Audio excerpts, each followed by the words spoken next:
장금 방금 들어왔다. 이제 내 자리 찾아야겠다. 장금 방금 들어왔다.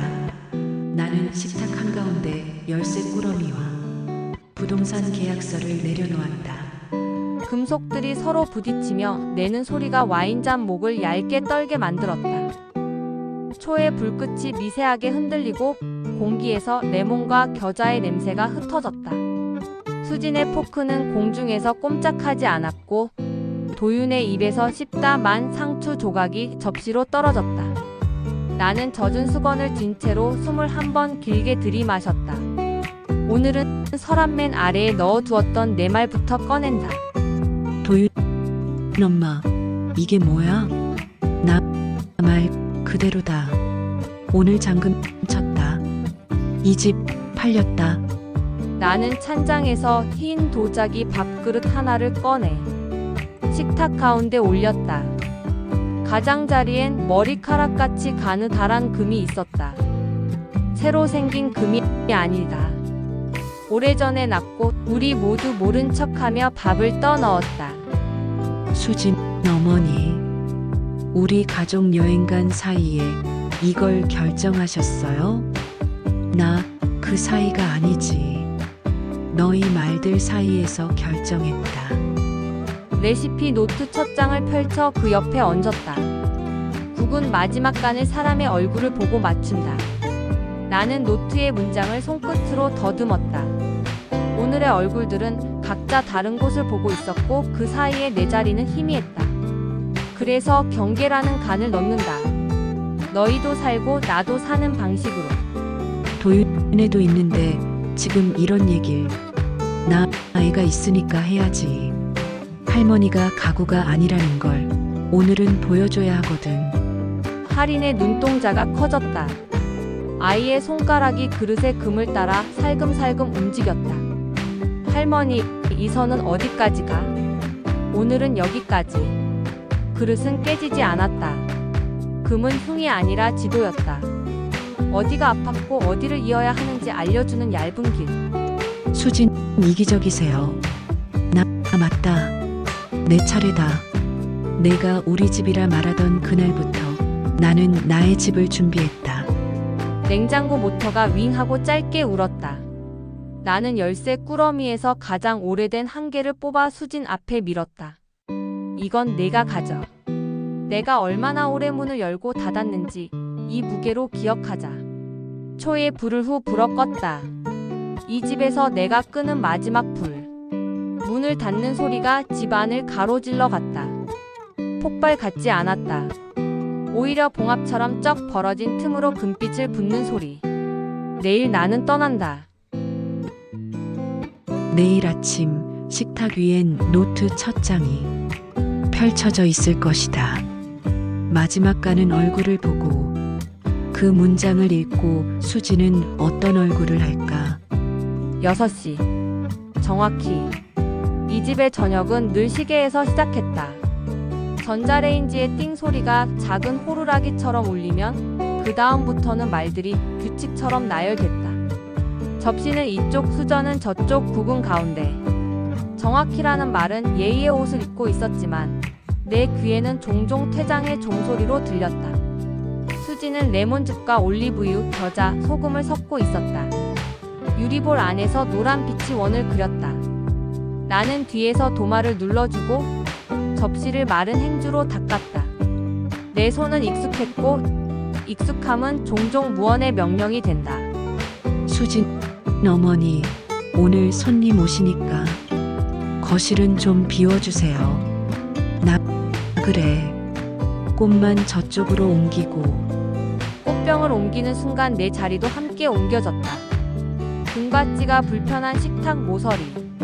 나는 늘 마지막으로 앉아 가장 먼저 일어났다. 할인이만 내 옆자리를 톡톡 두드렸다. 할머니 여기.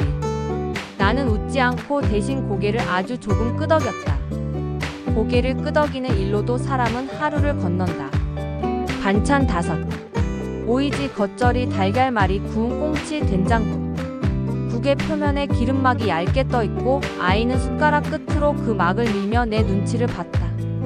수진 어머니, 국이 조금 짜네요. 나 다음엔 덜 넣지. 짜네와 짜요 사이의 한 글자.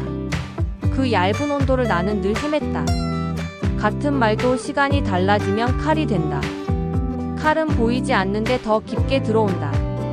식사 후 의자들이 제자리를 찾아 들어갈 때 내 의자만 절반쯤 나와 있었다. 누군가 다시 앉을지도 모른다는 듯 나는 의자를 밀어 넣으며 생각했다. 밀어 넣어야 할 건 의자가 아니라 내 마음의 문턱이었구나. 밤 9시. 손님들이 돌아가고 싱크대에 불만 켜져 있었다. 접시들이 말라가는 소리. 수지는 마지막 컵을 닦아 찬장에 넣고 나는 수건을 반듯하게 접었다. 수진 어머니, 내일은 제가 할게요. 어머니는 쉬세요. 나 그래. 나 정말로 쉰다. 방 문을 닫고 레시피 노트를 펼쳤다. 국은 마지막 간을 사람의 얼굴을 보고 맞춘다. 수진의 얼굴은 지쳐 있었다. 내 얼굴은 사라져 있었다. 그래서 나는 결심했다. 내 얼굴부터 다시 불러오자. 내일 우리는 말의 온도를 맞출 수 있을까? 새벽 5시 반. 알람이 필요 없는 나의 시계. 쌀을 씻으며 창밖 첫차 소리를 들었다. 물빛이 손등을 때리고 굳은 살 틈으로 작은 물방울이 매달렸다. 그 작은 방울 안에 어제의 말들이 들어있었다. 정확히 비워주세요. 바로 우리 집. 수진 어머니, 오늘은 제가 국 끓일게요. 나 그래. 마지막 간만 내가 보마. 수진, 네. 냄비가 끓기 시작했고 거품이 링처럼 올라왔다. 수지는 불을 줄이며 국간장을 한 방울 떨궜다. 손목에 힘줄이 얇게 솟았다. 두려움은 종종 테이블 밑에서 몸을 낮춘다. 무너질까봐 더 단단해지는 얼굴. 그게 수진의 얼굴이었다. 나 수진아. 수진, 네. 나 어제 내가 한 말. 여긴 우리 집 그 말. 나는 들을 때마다 내 방문을 안쪽에서 잠갔다. 수진, 그건 경계를 지키려고 한 말이었어요. 무너지면 안 되니까. 나 알지. 내가 무너질까봐 세운 경계.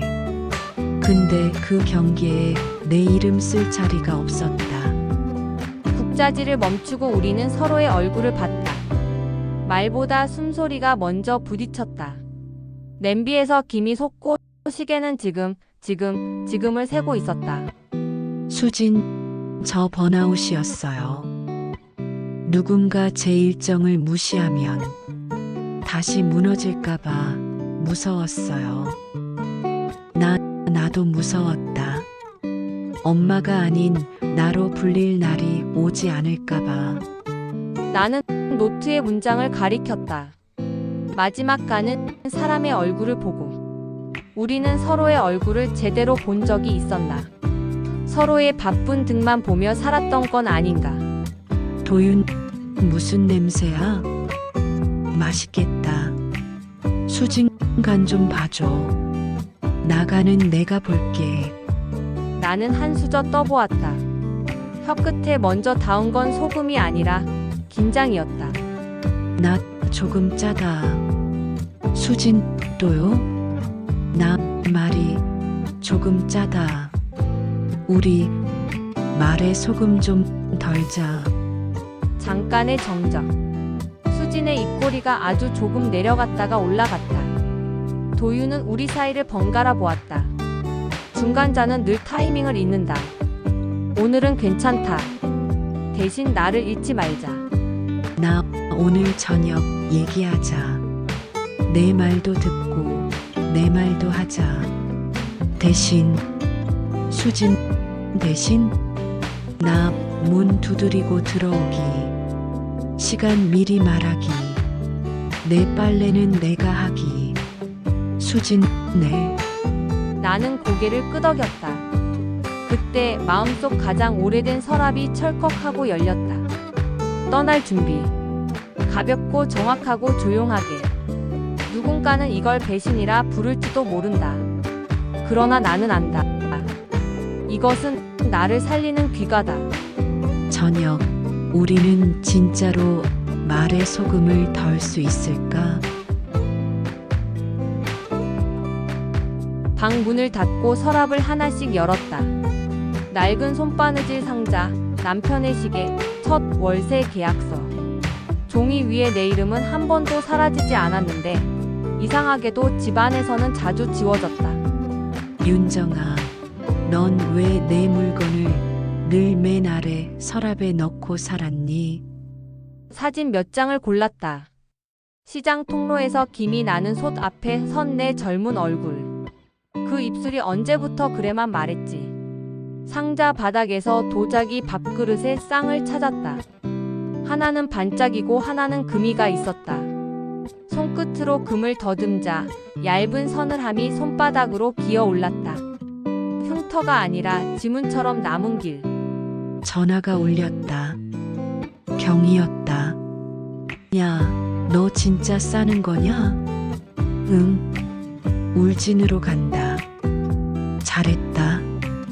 집은 누가 데우느냐로 완성된다며? 그 말 내가 했지. 큰 글씨로 박스에 썼다. 윤정 방 한 칸의 주인. 문틈에서 노크 소리가 아주 조심스럽게 났다. 수진 어머니 들어가도 될까요? 들어와. 수지는 방 한가운데 멈추어 섰다. 내 상자, 내 이불, 내 그릇. 그녀의 시선이 금간 밥그릇에 머물렀다. 수진, 이 그릇은 뭐예요? 내가 처음 산 그릇. 배고픔에서 우리를 구해준 그릇. 수진, 예쁘네요. 금도 예뻐요. 나 흉터를 예쁘다고 말해줘서 고맙다. 그녀는 방의 공기를 천천히 들이마셨다. 아직도 내 마음속 문턱을 넘지는 못했지만 적어도 노크했다. 그걸로 충분했다. 문틀의 못자국은 내가 메우면 된다. 기억은 내가 챙기면 되니까. 박스는 놀랍도록 가벼웠다. 그동안 나를 위해 산 것이 거의 없었기 때문일까. 그런데 이상하게 가벼움이 서운하지 않았다. 가벼움은 움직일 수 있다는 뜻이었으니까. 거실에서 색연필 긁는 소리가 났다. 아이가 종이에 제목을 쓰는 소리. 가족 약속장. 나는 소리를 따라가지 않았다. 아이가 쓴 약속이 우리를 어디로 데려갈지는 내일 식탁에서 확인하면 된다. 오늘 나는 내 방의 주인이 되는 일로 충분했다. 아침 현관 앞엔 이삿짐 트럭이 선다. 그리고 아이의 색연필 편지 한 장. 오후 바람이 먼저 문틈으로 들어왔다. 바람 냄새에 미역국 향이 섞여 있었다. 경희가 현관에 서 있었다. 경희 이사 간다며? 진짜냐? 나 진짜다. 경희, 너도 결국 터졌구나. 오래 참았지. 우리는 부엌 테이블에 나란히 앉았다. 오래 앉아본 사람들만이 가지는 옆모습의 평온. 나는 레시피 노트를 펼쳤다. 연필로 눌러 쓴 문장들이 종이에서 약간 번져 있었다. 경희, 이 문장 내 남편이 적었지? 밥 한 그릇이 사람을 살린다고 꼭 글로 남기고 싶다더라. 경희, 결국 그 말이 내 인생을 다 말했다.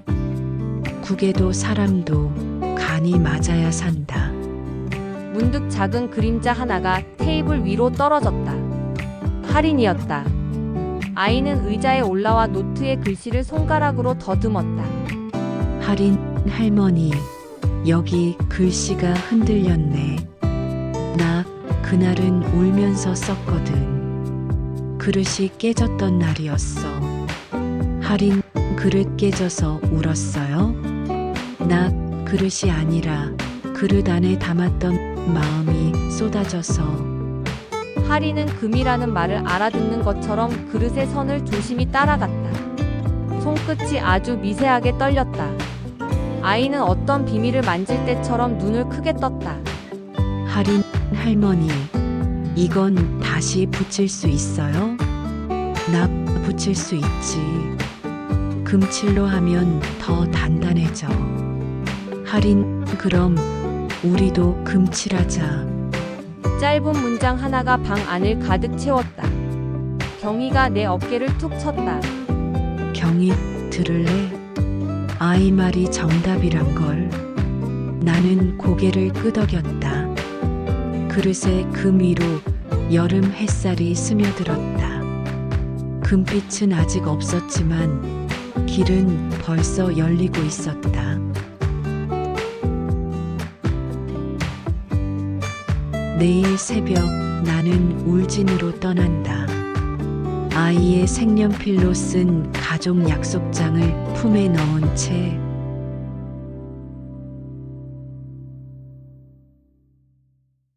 창문 유리엔 낮은 계절의 빛이 얇게 깔렸다. 부엌을 닦던 내 손이 금간 밥그릇 위에서 잠시 멈췄다. 그 금의 시작점을 손톱으로 살짝 더듬자 오래된 겨울의 냄새가 불쑥 솟았다. 20해 전 겨울밤 바닥엔 신문지를 깔고 구워낸 꽁치의 연기가 벽지에 스며들던 날, 처음 산 흰 그릇을 조심스레 올려놓고 도윤의 작은 손에 밥을 쥐어주면서 나는 다짐했었다. 우린 이 밥그릇만 지키면 돼. 그때 들던 감정은 궁핍이 아니었다.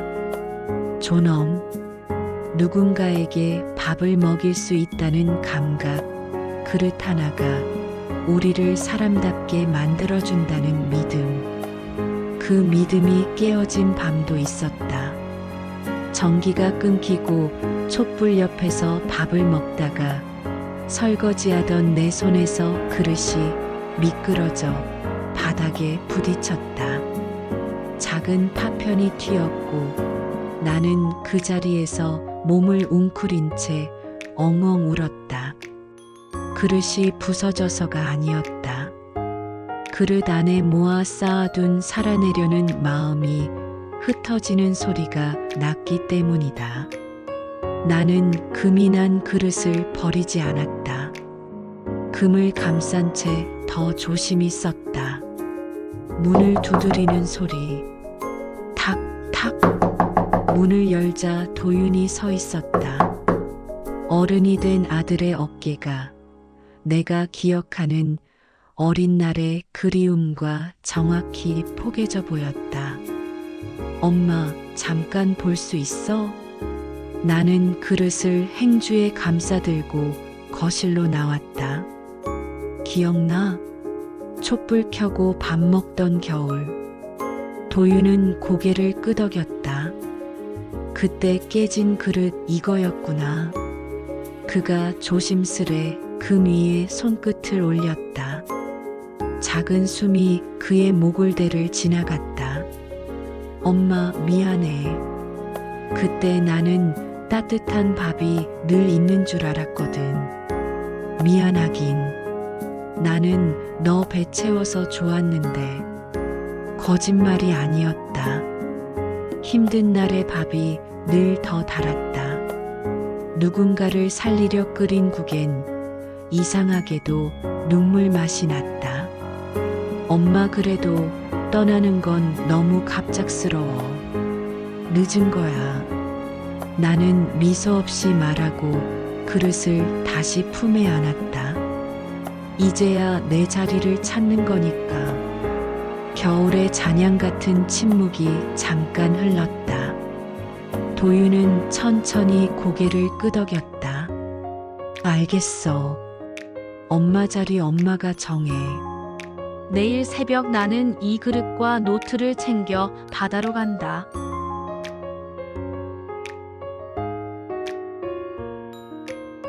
바람이 간을 맞춰줄 것이다. 저녁은 평소보다 일찍 저물었다.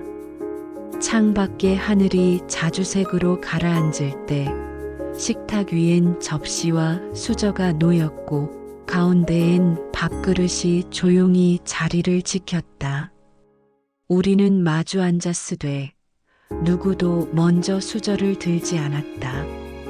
할인이의 작은 목소리가 정적을 깨뜨렸다. 할머니, 내일 진짜 가요? 그래. 나는 아이의 머리칼을 귀 뒤로 넘겨주었다. 할머니 집으로 가. 그럼 이 식탁은 누가 써요? 이제 너희가 써야지. 달걀말이는 누가 해줘요? 너희 엄마가. 수진의 손이 무릎 위에서 움찔했다. 말하려다 말지 않은 문장이 공기 중에 오래 머물렀다. 도윤이 물컵을 만지작거렸다. 엄마 오늘은 같이 먹자. 나는 고개를 끄덕였지만 수저는 들지 않았다. 식탁 위엔 가치라는 단어가 너무 얇게 놓여 있었다.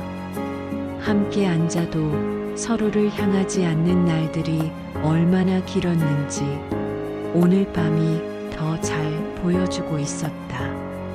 엄마, 나도 노력할게. 도윤이 말했다. 그 말엔 성장한 아이의 다짐과 미숙한 남편의 회피가 뒤섞여 있었다. 수지는 한참을 침묵하다가 어렵게 입을 열었다. 어머니, 그동안 말이 너무 빨랐죠. 나는 고개를 저었다. 빨라서가 아니야. 내 얼굴을 잘 안 보고 말해서 그랬지. 그녀가 처음으로 내 눈을 오래 보았다. 그 눈엔 후회와 두려움, 그리고 아주 얇은 희망이 동시에 스쳤다. 그때 할인이의 질문. 엄마, 할머니는 가족 아니야? 공기가 멈췄다. 수지는 아이를 바라보며 단호하게 말했다. 가족이지. 그래서 더 어려웠어. 나는 그 문장을 천천히 받아들였다. 사랑해서 어려운 사이. 그 말이 오늘의 식탁엔 간처럼 필요했다. 밤은 깊었다. 우리는 끝내 밥을 다 비우지 못했다. 하지만 식탁 끝에 앉은 내 자리만은 오늘 처음으로 흐릿하지 않았다. 떠나기로 한 마음이 의자를 또렷하게 만들었다. 나는 내일 나로 산다. 불을 끄기 전 나는 식탁 중앙에 밥그릇을 조심스레 돌려놓았다. 금이 하얀 조명에 얇게 빛났다. 흉터가 길처럼 보이는 각도였다. 아침 6시 현관벨과 함께 트럭이 올 것이다.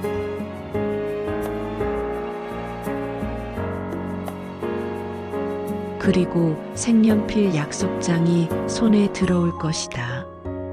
새벽 공기는 말수가 적었다. 문지방 앞에 박스를 줄 세우고 아리에게 목줄을 채웠다. 현관을 나서는데 뒤에서 달그락 소리와 함께 할인의 발걸음이 날아왔다. 할머니, 이거요.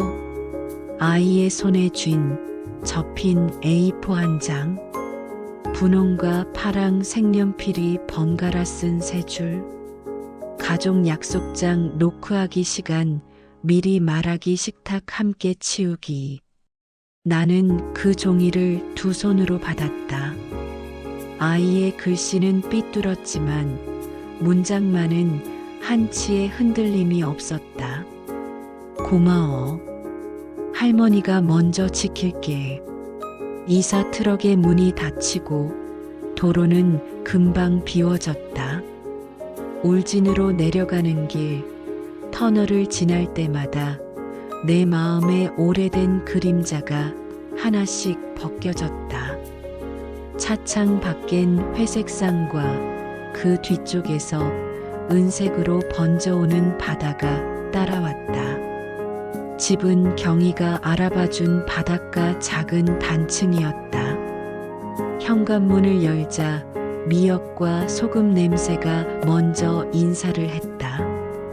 나는 가장 먼저 부엌 창문을 열고 바람으로 집의 간을 맞췄다. 싱크대에 그릇을 내려놓는 소리가 낯선 공간을 집으로 바꾸는 첫 박자처럼 들렸다. 경희가 종이 봉투를 건넸다. 시장표 미역, 멸치, 다시마. 그리고 이건 내가 좋아하던 검은 콩. 사람이 어쩌다 여유를 배우는지 알겠네. 바람이 가르치지. 밤이 오기 전에 아리와 바닷가를 걸었다. 물결은 사소한 충고를 끝없이 되풀이했다. 너도 흘러. 붙잡느라 닳아 없어지지 말고. 파도가 모래에 남긴 무늬는 금이 간 밥그릇에 선과 닮아 있었다. 첫날 밤 나는 외롭지 않았다. 대신 조용했다. 조용함은 때로 고립이지만 오늘의 조용함은 자리의 시작이었다. 나는 노트 첫 장을 다시 읽고 약속장을 등받이에 기대어 두었다. 노크하기, 시간 미리 말하기, 식탁 함께 치우기. 나도 내 삶의 문을 두드리고 들어가기로 했다. 며칠 뒤 그 집의 겨울이 시작된다.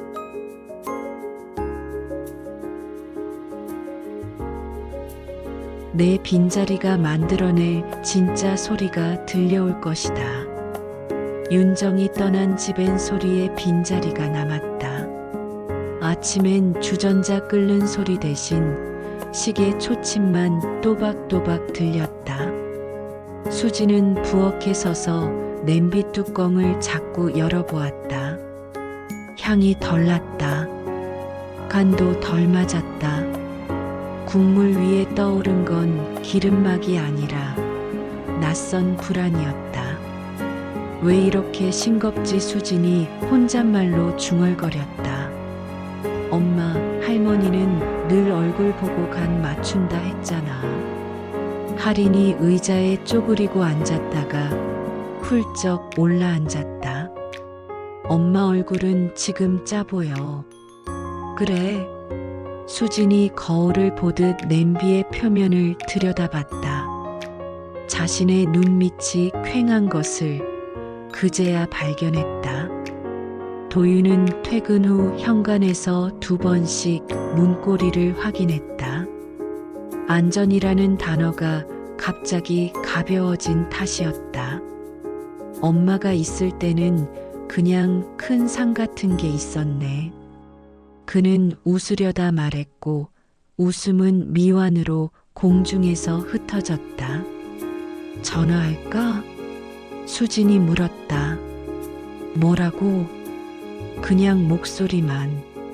그날 밤 하리는 앨범을 꺼내 들었고 사진 속 윤정의 손을 손가락으로 따라 그렸다. 엄마, 할머니 손은 왜 이렇게 굳은 살이 많아? 국자 많이 잡아서. 수진의 대답은 짧았지만 그 짧음 뒤로 길고 묵은 이미지들이 밀려왔다. 싱크대 앞에 오래 서 있던 등, 밤늦게까지 마르지 않던 앞치마, 새벽 4시 반의 불빛. 다음 날 수진은 장을 보며 갑자기 검은 콩을 장바구니에 넣었다. 왜 검은 콩이야? 도윤이 물었고 수진은 대롱거리는 콩 봉지를 바라보다가 어깨를 으쓱했다. 그냥 생각났어. 그날 밤 집 전화가 울렸다. 경이었다. 얘들아, 윤정이 잘 있다. 바다 공기 먹고 얼굴이 환해졌다. 근데 너희 집 조용하다며? 네. 조용하면 사람이 속상해져. 조용한 건 좋은데 너무 조용하면 말이 굳어. 수지는 받침대에 기대어 서서 휴대폰 스피커를 통해 들려오는 파도 소리를 한참 들었다. 파도엔 말이 없는데 이상하게 소통이 더 잘 됐다. 그날 밤 수지는 작은 봉투를 열어 금가루 주문서를 꺼냈다. 킨츠기 키트, 장바구니에 담기, 결제하기, 우리 주말에 가자. 어디? 도윤이 물었고 수지는 미소도 미안함도 아닌 낯선 표정을 지었다. 바다, 울진. 여름빛이 바다에 번질 때 우리는 금을 들고 그녀에게 간다.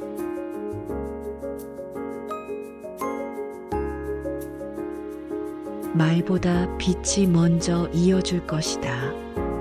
문을 두드리는 소리. 탁, 탁. 울진 바람이 문틈으로 스며들었다. 문을 열자 아이 먼저 웃는 눈이 보였고 그 뒤로 도윤과 수진의 얼굴이 차례로 드러났다. 엄마 왔어요. 나는 놀라지 않았다. 기다림이 길면 반가움은 조용해진다. 들어와. 거실 테이블 위엔 금이 더 벌어진 밥그릇이 놓여 있었다. 여름 습기 탓인지 금의 끝자락이 약간 넓어져 있었다. 할인이 가방에서 작은 상자를 꺼냈다. 할머니, 이거 아빠랑 샀어요. 킨츠기. 상자 속엔 금가루와 붓, 작은 혼합컵이 있었다. 도윤이 주춤하며 웃었다. 우리가 너무 늦었지. 늦어도 온 거다. 나는 자리로 돌아와 그릇을 가운데 놓았다. 경희가 주전자 물을 내려놓으며 뒤로 물러섰다. 나는 구경만. 우리는 셋이서 둥글게 앉았다. 수진이 숨을 들이마셨다. 어머니 제 말이 늘 빨랐죠. 저를 지키려다 어머니를 밀어냈어요. 미안해요. 나는 금가루를 본드에 조금씩 섞으며 고개를 저었다. 이제는 고맙다고 하자. 나도 내 경계 덕에 내 자리를 다시 찾았으니까. 붓끝이 금 위에 닿았다. 얇고 반짝이는 선이 균열을 따라 번졌다. 우리는 각자의 손으로 각자의 구간을 맡아 금을 그었다. 할인이 마지막 조각을 맞추며 속삭였다. 이제 붙었다.